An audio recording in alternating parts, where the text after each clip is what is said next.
The live TV, सच सबसे आगे। नमस्कार, द लाइव टीवी आप देख रहे हैं, आपके साथ मैं हूं आदित्य कुमार। कर्नाटक में मतदान हो चुका है। मतपेटियों में जनता ने उम्मीदवारों के साथ साथ पार्टियों का भी फैसला कर दिया है और एग्जिट पोल जो सामने आए हैं वो ये बता रहे हैं कि भारतीय जनता पार्टी की सरकार कहीं से भी नहीं बन रही है। सरकार बन रही है कांग्रेस की। कांग्रेस बहुमत के आंकड़े को छूती हुई नजर आ रही है। वो जादुई जो आंकड़ा है वो छूती हुई कांग्रेस नजर आ रही है और जेडीएस कहीं कहीं पर किसी एग्जिट पोल में किंग मेकर की भूमिका में दिखाई दे रही है। ये कर्नाटक का पूरा गणित है। अब जरा उससे समझने से पहले एक बात आपको यह समझनी पड़ेगी कि भारतीय जनता पार्टी ने पुरजोर तरीके से मेहनत की। भारतीय जनता पार्टी ने ध्रुवीकरण के हर उस पैटर्न को अपनाने की कोशिश की जो हो सकता था उससे। 1.5 साल पहले चुनावी सुगबगाहट जब थी भी नहीं, उससे पहले से हिजाब का मुद्दा शुरू किया गया, लेकिन हिजाब का मुद्दा भी कर्नाटक में फेल साबित हुआ क्योंकि जनता ध्रुवीकरण के रास्ते पर नहीं गई। जनता हिंदू मुसलमान करने के चक्कर में नहीं पड़ी। हाँ, कुछ हिंदुत्ववादी संगठन जो अपने आप को सच्चा हिंदू कहते थे, बस थे नहीं, उन लोगों ने जरूर पूरी तरीके से बवाल उसके बाद करने की कोशिश की। फिर आपने देखा कि कैसे पूरा चुनाव नजदीक आते आते सांप पर आगे आगे सांप बोला गया, फिर गालियां दी गई, मुझे ये सब बोला गया, फिर बजरंगबली का नाम लेके आया गया। मतलब मेन मुद्दों पर भारतीय जनता पार्टी चुनाव नहीं लड़ना चाह रही थी। सीधे तौर पर ये आप समझिए, भारतीय जनता पार्टी ध्रुवीकरण पर चुनाव लड़ना चाह रही थी। भारतीय जनता पार्टी प्रधानमंत्री को कितनी गालियां पड़ी इस पर चुनाव लड़ना चाह रही थी। भारतीय जनता पार्टी चुनाव लड़ना चाह रही थी ध्रुवीकरण के मुद्दे पर, बजरंगबली के नाम पर चुनाव लड़ना चाह रही थी, बजरंग दल के नाम पर चुनाव लड़ना चाह रही थी। यह सब कुछ दिखाई दे रहा था। हर नेता के भाषण में यही बातें थी कि फलाना ने ये किया, ढमकाना ने ये किया, लेकिन इन्होंने 5 साल क्या किया ये जनता के सामने रिपोर्ट कार्ड अपना नहीं रखा। जबकि आप भी जान रहे कि भ्रष्टाचार किस तरह संलिप्त था। हम भ्रष्टाचार मिटाएंगे, अमित शाह अगर आकर ये बात कर्नाटक में कहते तो इसका मतलब है उनकी ही सरकार भ्रष्ट है, क्योंकि वो भ्रष्टाचार मिटाने की अगर बात कर रहे हैं तो सत्ता में तो वही थे, डबल इंजन थी उनकी, केंद्र में भी सत्ता बैठे हुए, राज्य में भी सत्ता में बैठे हुए थे। तो अगर भ्रष्टाचार मिटाने की बात मोदी जी कह रहे थे, अमित शाह जी कह रहे थे या फिर उनके नेता कह रहे थे, तो ये तो बता रहे थे कि बम्बई सरकार में भ्रष्टाचार हुआ है, तभी तो उसे खत्म करेंगे। नहीं, जब हुआ ही नहीं तो खत्म करने की जरूरत क्या है। तो विकास की कोई रूपरेखा नहीं थी। ये पूरा चुनाव ध्रुवीकरण के मुद्दे पर लड़ा जाना था, यानी कैसे भी करके हिंदू मुसलमान किया जाए, हिंदू राष्ट्र पर चुनाव लड़ा जाए। लेकिन वो शायद ये भूल गए थे कि वहां तटीय क्षेत्रों के अलावा कहीं पर भी ये ध्रुवीकरण का मुद्दा काम नहीं करता है। वहां पर वो कालिगा समाज है, वहां पर लिंगायत समुदाय है, ये चुनाव के फैक्टर को तय करते। बाकी और जगहों पर चीजें हो सकती है, लेकिन यहां पर ऐसी दिखाई नहीं देती स्थितियां। यहां पर अलग समीकरण बनते हुए दिखाई देते, इसीलिए ये चीजें निकलकर सामने आई हैं। हम जरा आपको कुछ एग्जिट पोल फिर से दिखा देते हैं।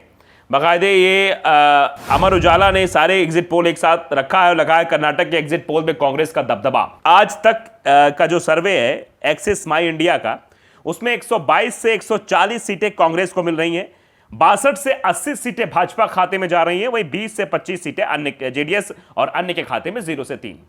यानी इसमें 122 से 140 सीटें बताई जा रही, यानी कि बहुमत पा चुकी है। 113 जो जादुई आंकड़ा है कर्नाटक का, 224 विधानसभा सीटें हैं, 113 जादुई आंकड़ा है। न्यूज 24 टुडेज चाणक्य, इसका जो सर्वे हुआ है, जो एग्जिट पोल है, इसमें 120 सीटें कांग्रेस को मिलती हुई दिखाई दे रही है। एग्जैक्टली सीट बताई जा रही है इसमें, यानी बहुमत 113 है, उससे 7 सीटें ज्यादा पा रही है कांग्रेस। 92 सीटें भाजपा को मिल रही हैं, 12 सीटें जो है वो जेडीएस को मिलती हुई दिखाई दे रही हैं और अन्य के खाते में 0, यानी अन्य कुछ भी नहीं पा रहा है। और जी न्यूज जो है मैट्रिक्स, जी न्यूज हम इसलिए बार बार आपको कह रहे हैं कि इसको देखना समझना जानना जरूरी इसलिए भी है कि जी न्यूज के सर्वे में हमेशा भारतीय जनता पार्टी जीतती है, लेकिन यहां कुछ आंकड़े और हैं। जी न्यूज मैट्रिक्स बता रहा है 103 से 118 सीटें कांग्रेस, यानी जी न्यूज के सर्वे में भी कांग्रेस सरकार बनती हुई दिखाई दे रही है। और आगे अगर बात करें तो 89 से 94 सीटें भाजपा को मिल रही है, 25 से 33 सीटें जेडीएस और अन्य के खाते में 2 से 5 के बीच दिखाया जा रहा है। टाइम्स नाउ ईटीजी का जो सर्वे है उसमें 106 से 120, यानी यहां भी 113 के जादुई आंकड़े को छू रही है कांग्रेस, यहां भी उससे आगे जा रही है। 78 से 92 सीटें भाजपा को, 20 से 26 सीटें जेडीएस को और 2 से 4 सीटें मिल रही हैं अन्य के खाते में। वहीं अगर इंडिया टीवी को देखा जाए, सीएनएक्स का जो आंकड़ा है वो 110 से 120 सीटें दिखा रहा है कांग्रेस को, यानी कांग्रेस जो है इंडिया टीवी, आप ये नाम गौर से देखिएगा।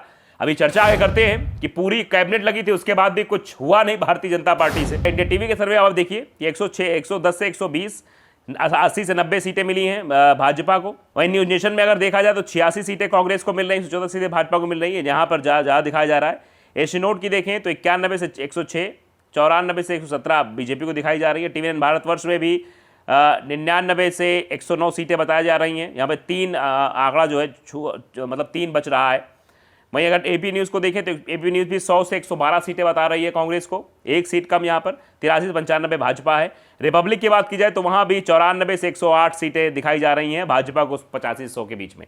तो ये बेसिकली आंकड़ा है। आप देखिए कि कर्नाटक के रण को जीतने के लिए किस कदर मेहनत की गई, ये जानना और समझना बेहद जरूरी है। दरअसल अगर मणिपुर को आप देखिए, मणिपुर में हिंसा हुई, प्रधानमंत्री आते हैं, प्रधानमंत्री जी कहते हैं कि 25 साल के लिए आप मणिपुर के भविष्य को अगर तय करना चाहते हैं तो भारतीय जनता पार्टी को वोट दीजिए।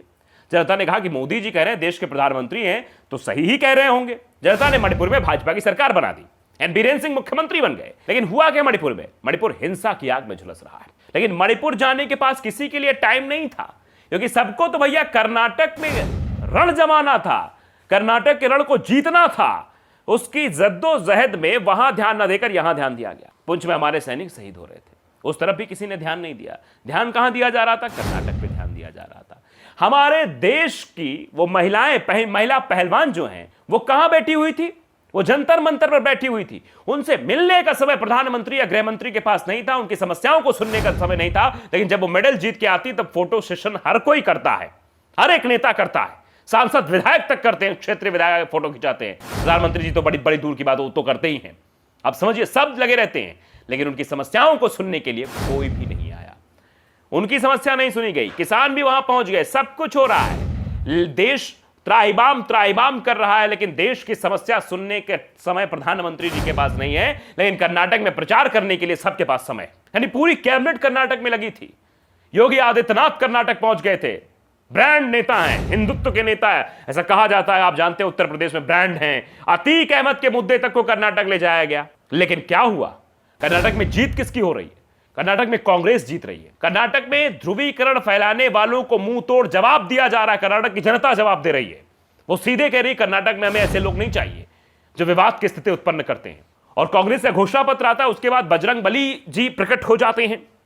यानी हर एक चुनाव में तो भारतीय जनता पार्टी जय श्री राम का नारा देती है। आपने देखा होगा कि मंदिर वहीं बनाएंगे, मंदिर बना रहे हैं हम, मंदिर के नाम पे वोट दे दीजिए, ऐसा आप सब कुछ देखते हैं। वो इनडायरेक्टली वे में मंदिर के नाम पे वोट मांगा जाता है। जैसे पुलवामा के शहीदों का बैनर लगाकर वोट मांगा जा रहा था, उनके नाम पर वोट मांगा जा रहा था इनडायरेक्टली वे में। ये सब इनडायरेक्टली वे में होता है भारतीय जनता पार्टी में, और यहां भी इनडायरेक्टली वे में पूरी कोशिश कर ली गई। राहुल गांधी की सदस्यता तक चली गई। एक छोटे से मामले में राहुल गांधी को 2 साल की, जिसमें अधिकतम सजा होती है 2 साल, यानी मानहानि के केस में अधिकतम सजा 2 साल की है, वो 2 साल की सजा सुनाई गई।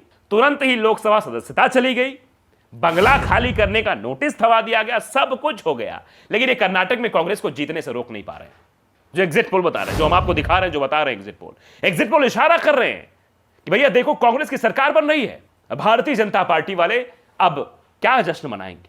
क्योंकि ये एक, आप कह सकते हैं, टेस्ट है, एक परीक्षा है। इससे पहले जो लोकसभा चुनाव होने, फिर अन्य राज्यों में जो विधानसभा चुनाव होने, उनमें भी यहां पर कैसा प्रदर्शन भारतीय जनता पार्टी हो। तो भारतीय जनता पार्टी तो सरकार नहीं बना पा रही। जिसके पास सब कुछ हो, जिसके पास इतनी बड़ी कैबिनेट है, जिसके पास इतना बड़ा वो है, और वर्तमान में सरकार भी है, ध्रुवीकरण के हर एक मुद्दे हैं, सबसे बड़ा स्टार प्रचारक प्रधानमंत्री नरेंद्र मोदी हैं, जो हमेशा प्रचार करने के लिए जाते हैं। उन्होंने भी धार्मिक ध्रुवीकरण करने की कोशिश की। उसके बावजूद भी कर्नाटक का नतीजा क्या आ रहा है? कर्नाटक में तो जनता अपना जवाब दे रही है, कर्नाटक में तो कांग्रेस को जीत दे रही है। यानी वहां की जनता समझदार है, ये ध्रुवीकरण के मुद्दों पे नहीं फंस रही है, वो बहकावे में नहीं आ रही है, वो वास्तविक मुद्दों पर चुनाव लड़ रही है। वहां की जनता भ्रष्टाचार के मुद्दों पर चुनाव लड़ रही है। वो भ्रष्टाचार नहीं चाहती है, भ्रष्टाचार खिलाफ लड़ रही है, वास्तविक मुद्दों पर लड़ रही है।